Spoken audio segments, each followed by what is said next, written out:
Maintenant, on passe à la deuxième histoire.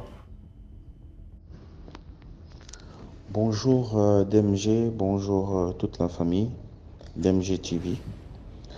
Je vais vous conter une histoire de mon épouse. En fait, c'est authentique, c'est une histoire aussi vécue en partie. Et cette histoire, c'est elle-même qui me l'a racontée et moi-même j'ai vécu avec elle.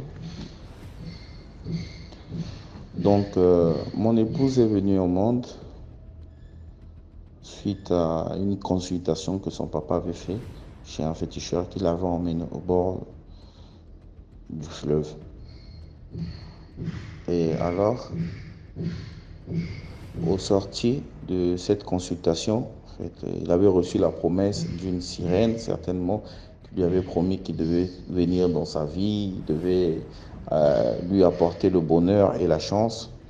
Et donc, après cette consultation, ma femme naît.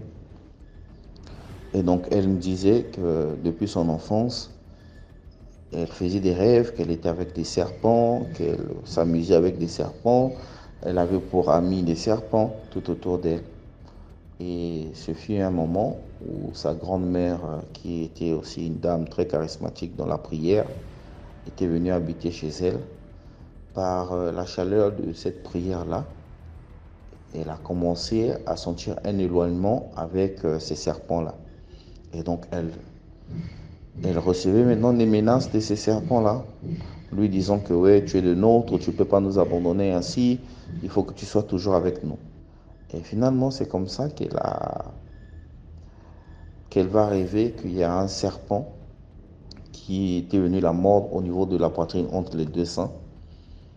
Et cette morsure-là s'est manifestée physiquement.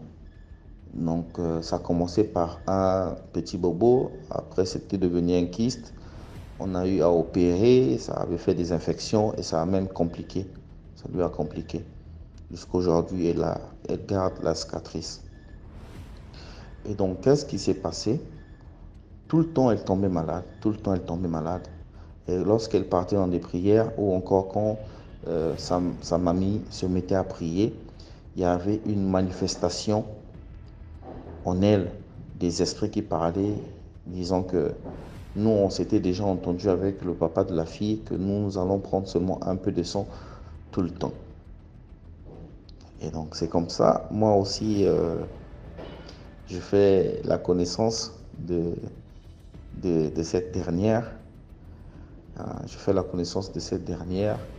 Et le jour même que nous avions fait la dot, elle avait comme l'impression qu'il y avait des choses qui devaient quitter son ventre. Et ce jour-là, toute la nuit, elle a saigné. Toute la nuit, elle a saigné. Et donc, de temps en temps, quand elle se réveille, des fois elle est fatiguée, c'est comme si une personne qui a eu à faire un grand travail.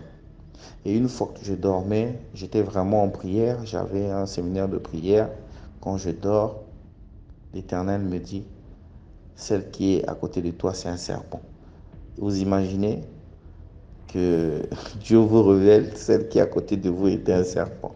Je me suis réveillé en sursaut et j'ai regardé, c'était mon épouse.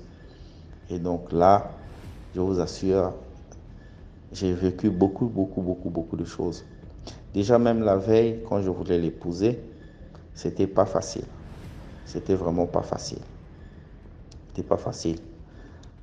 L'histoire est vraiment très longue. La prochaine fois, je reviendrai pour pouvoir euh, donner la suite sur cette histoire. La morale dans cette histoire, c'est juste dire qu'avant de se marier avec qui que ce soit, demandez toujours à Dieu de vous montrer l'état d'âme de la femme ou de l'homme. C'est important parce qu'on risquera d'aller sceller des alliances avec des personnes qu'on ne doit pas sceller des alliances.